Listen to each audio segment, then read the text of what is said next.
and it's something that we need to know. What age is appropriate for a child to attend janaza and burial?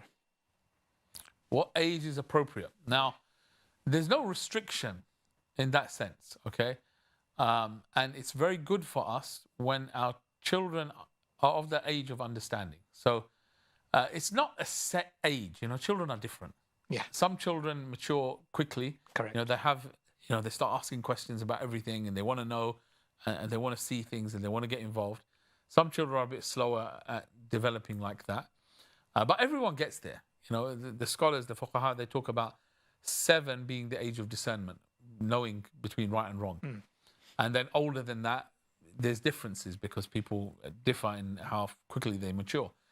So I would suggest, even at the age of 7, if the child is able to attend and behave appropriately, we should take them, because our children need to understand we don't run away from death.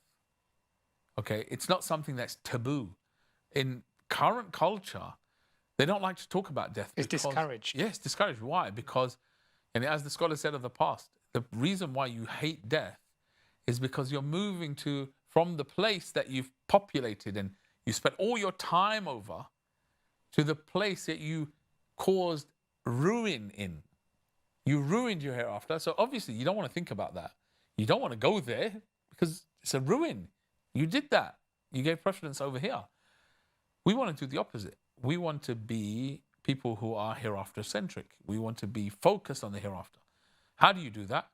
One of the greatest ways the Prophet ﷺ told us, أَكْثِرُوا ذِكْرَ هَادِمِ اللَّذَّاتِ. Remember the destroyer of desires, death. Death, yes. And what reminds you of death more than anything else? Visiting the graveyard, involvement in the burial. Okay, so our children need to see this. We shouldn't be scared about it. It's not a horror story. We know all the details of it. The Prophet ﷺ told us. We should explain it to them. This is a natural transition. Yes, it is painful. Yes. We should be clear. Death is painful. It's very saddening.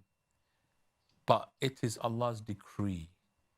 And although the heart feels sadness and grief, the eyes shed tears, but the lips and the tongue will not utter anything apart from what pleases Ar-Rabb, as the Prophet said. SubhanAllah. Now, the other question I would have with this is, we also have to inculcate the understanding in our children that death is not something that is associated with age or when you grow old. It can come 100%. at any point in time. What are your thoughts? Yeah, 100%. Yani, how are you going to make this real and not an academic study for our children? How? They're going to live with their grandparents and their grandparents pass away, or other family members, they pass away. That's how they understand. And what do we say to them? Yeah, our beloved grandfather, father, whoever it was, has gone back to Allah. So practically, you've taught them our destination.